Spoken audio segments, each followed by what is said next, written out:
हाय दोस्तों, welcome to IFS. स्वागत है आप सबका आईएफएस में।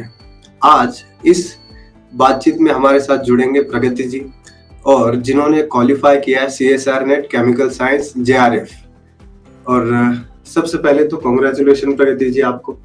Thank you so much sir. Pragati ji, आप क्या अपना थोड़ा सा इंट्रोडक्शन दे सकते हैं? बिल्कुल sir. My name is Pragati and I am 22 years old.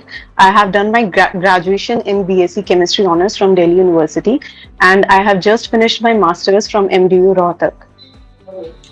Okay, तो मास्टर्स में आपने कौन सी स्पेशलाइजेशन की है?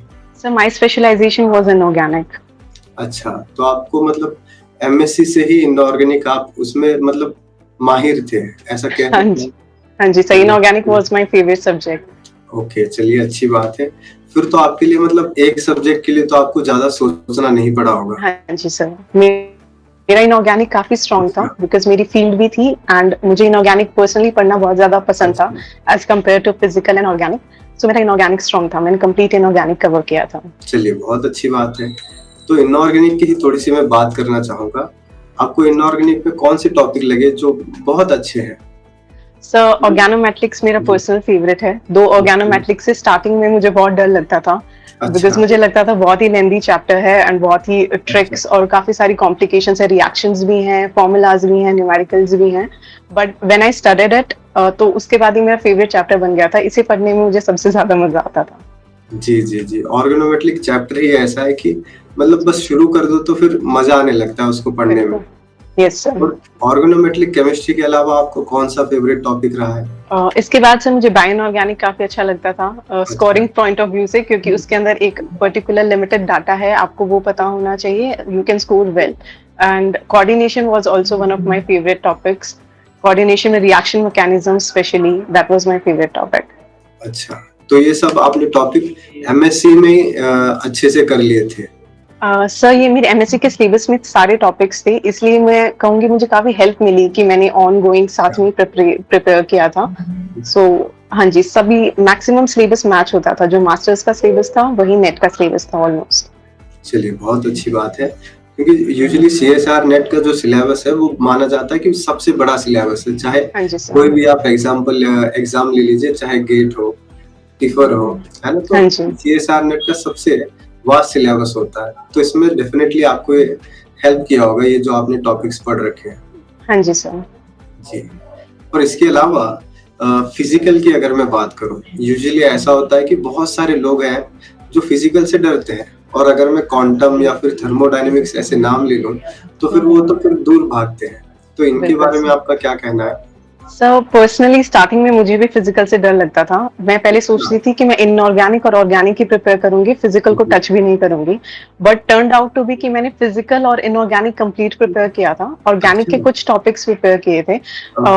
फिजिकल में मेरा क्वांटम बहुत अच्छे से प्रिपेयर नहीं हो पाया था। मैंने उसको थोड़ा सा प्रिसाइज वे में ही प्रिपेयर किया था, जहाँ से ज्यादातर टॉपिक्स आते थे, बिकॉज क्वांटम बहुत ही ज्यादा वास्ट है। एंड बट बाकी सारे थर्मोडायनेमिक्स, केमिकल काइनेटिक्स, वो सब मैंने अच्छे से कवर किए थे and I find them quite interesting. चलिए, तो हमारे सभी स्टूडेंट के लिए आप एक एग्जांपल है कि ऐसा नहीं कि फिजिकल सबसे ज्यादा टफ है जो यूजुअली लगता है। हाँ जी, फिजिकल भी आसान है और उसको भी हम कर सकते हैं। हाँ जी सर। और उसके अलावा जी जी बताइए। फिजिकल में जस्ट थोड़ी प्रैक्टिस की ज्यादा जरूरत है। जैसे फिजिकल इनऑर्गेनिक के हम थ्योरी पार्ट पढ़ लेते हैं तो शायद हमसे 10 out of 4 क्वेश्चंस निकल जाएंगे just on the base of theory part. But physical में अगर थ्योरी पार्ट के साथ साथ कंसेप्चुअल के साथ साथ क्वेश्चंस भी प्रैक्टिस किए जाएं तो बहुत इजी हो जाती है फिजिकल। मुझे पर्सनली ऐसा लगता है, क्योंकि बहुत ही लिमिटेड रीजन से ही क्वेश्चंस आते हैं। जैसे if for example chemical kinetics है तो एक बहुत ही लिमिटेड अमाउंट ऑफ सिलेबस से ही न्यूमेरिकल्स बार बार रिपीट होते हैं। तो पैटर्न एक बार समझ में आ जाता है तो इजी हो जाता है प्रिपेयर करना। मतलब कि एक सेम प्रकार का क्वेश्चन रेगुलरली देखने को मिलता है। हाँ जी सर, प्रीवियस ईयर क्वेश्चन से काफी हेल्प मिलती है। ओके, तो फिर आपने फिजिकल के लिए और स्पेशली पूरी केमिस्ट्री के लिए पीवाईक्यूज पूरे प्रैक्टिस किए थे आपने? हाँ जी सर, मेरा पर्सनल रूटीन ये था कि मैं एक चैप्टर कंप्लीट करती थी, जिसमें अगर बड़ा चैप्टर था ऑब्वियसली 10 to 12 डेज लग जाते थे वीडियो लेक्चर से नोट्स बनाने में। एंड नोट्स कंप्लीट होने के बाद एक दिन मैं रिवीजन का देती थी एंड नेक्स्ट डे मैं एटलीस्ट 30 क्वेश्चंस ट्राई करती थी कि प्रीवियस ईयर क्वेश्चंस हो जाएं। ओके, हाँ जी, प्रीवियस ईयर क्वेश्चन के अलावा मैंने कोई स्पेशल बुकलेट नहीं ली थी फॉर द क्वेश्चंस। मैं प्रीवियस ईयर ओके। क्वेश्चंस करती थी सीएसआईआर के, गेट के, टेफर के, इन सब के। तो इसका मतलब प्रीवियस ईयर के क्वेश्चन करना बहुत ज्यादा जरूरी है। हाँ जी सर, बिल्कुल बहुत जरूरी है। ओके, चलिए अच्छी बात है। और अपनी जर्नी बता सकते हैं आप कि किस तरीके से आपने सीएसआर नेट को क्वालिफाई किया है, क्या क्या दिक्कतें आई हैं उसमें? हाँ जी सर। सर सीएसआई नेट के एग्जाम के बारे में मुझे एक्चुअली मेरे फर्स्ट सेमेस्टर ऑफ मास्टर्स में पता चला था कि ऐसा कुछ एग्जाम होता है।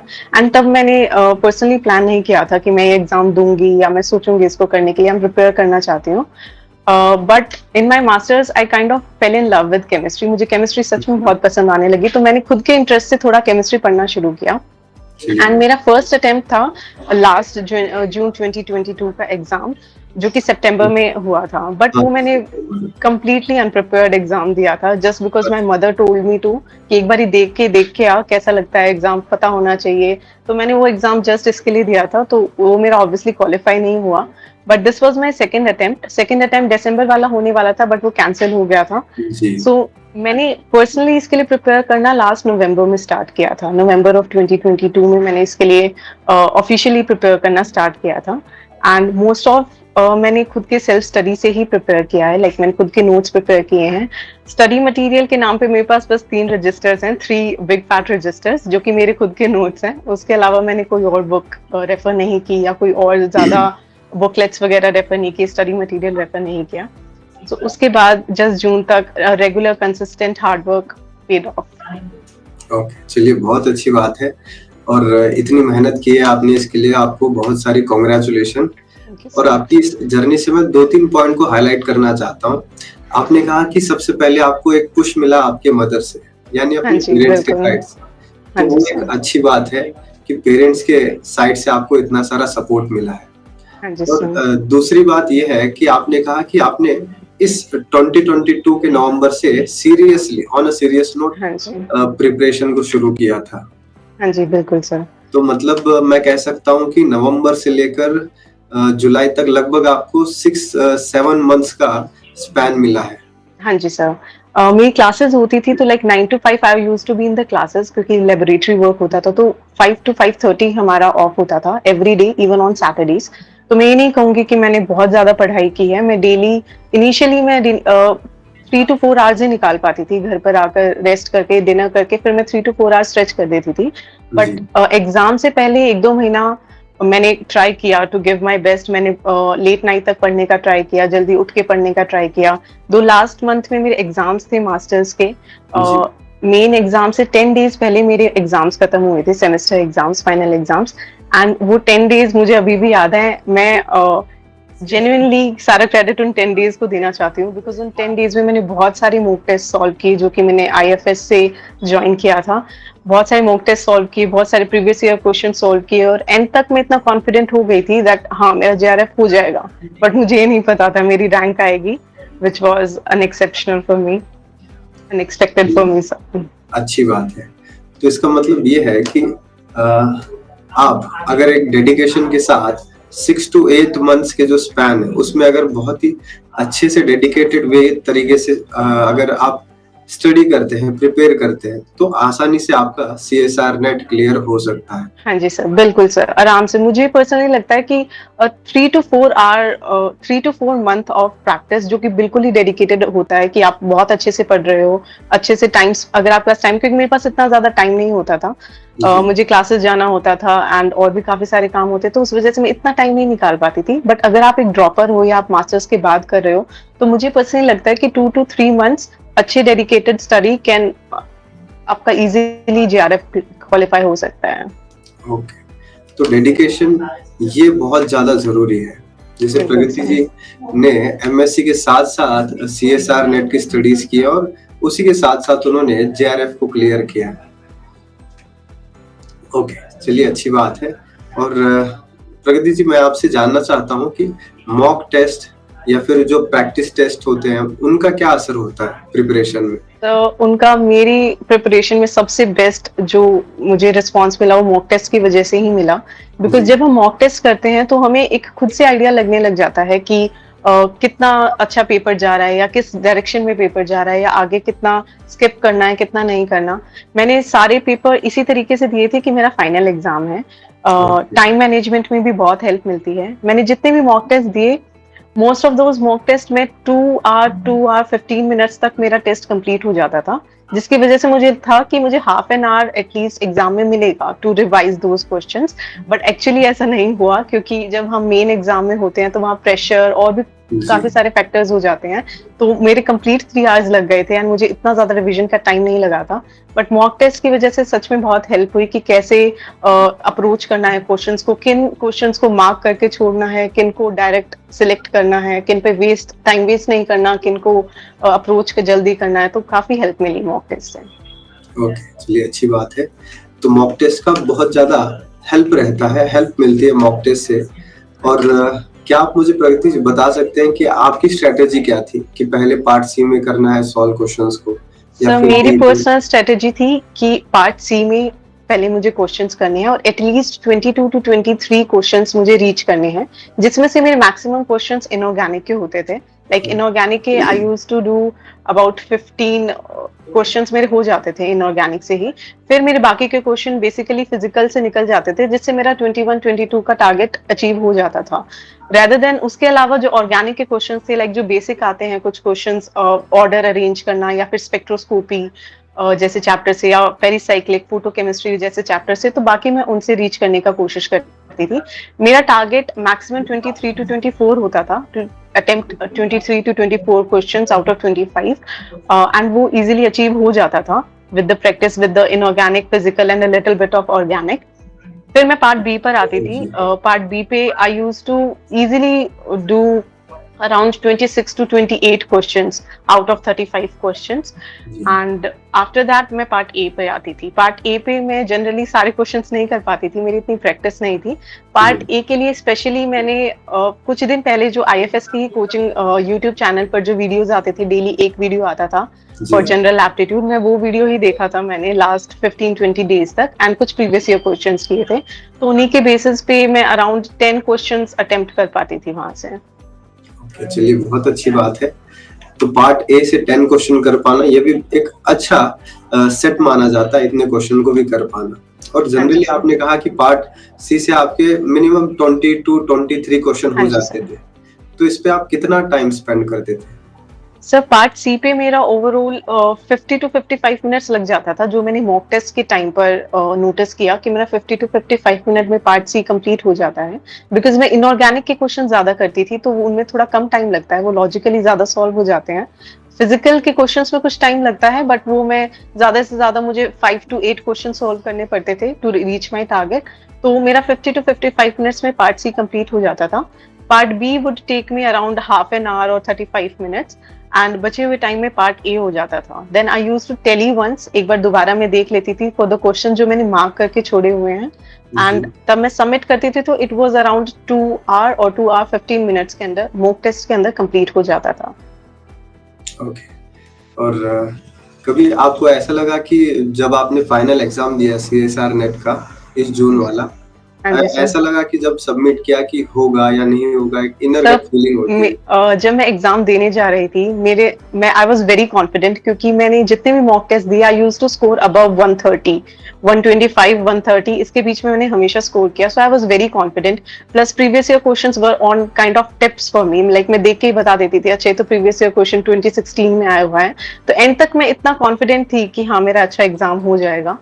बट एक्चुअली एग्जाम के अंदर with the pressure and with some other external things, मुझे पर्सनली ऐसे लगा कि मेरा एग्जाम इतना अच्छा नहीं हुआ when I submitted it.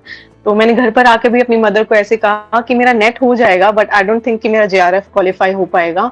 And she said it's okay, कोई बात नहीं, नेक्स्ट टाइम ट्राई कर लेना and this and that. But I had a little hope कि मेरा शायद जेआरएफ हो जाएगा, 5-10% होप था, बट इतना नहीं पता था कि इतना श्योरली होगा। Even I didn't check the answer key जो आई थी, मैंने वो भी चेक नहीं की थी, इसी वजह से कि एक ही बारी बैड न्यूज मिल जाएगी जब रिजल्ट। हाँ जी जी जी जी।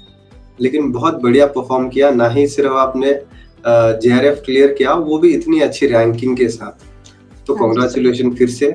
और अपनी प्रिपरेशन के बारे में बताइए, क्योंकि ऐसा होता है कि यूजुअली 7-8 मंथ्स का जो हमें टाइम मिलता है प्रिपरेशन का, उसमें कभी-कभी ऐसा होता है कि स्टूडेंट डिमोटिवेट हो जाता है, फिर उसको लगता है कि क्यों कर रहे हैं, ऐसे ख्याल आने लगते हैं मन में। बिल्कुल सर। तो आपके भी मन में क्या ऐसे ख्याल आते थे?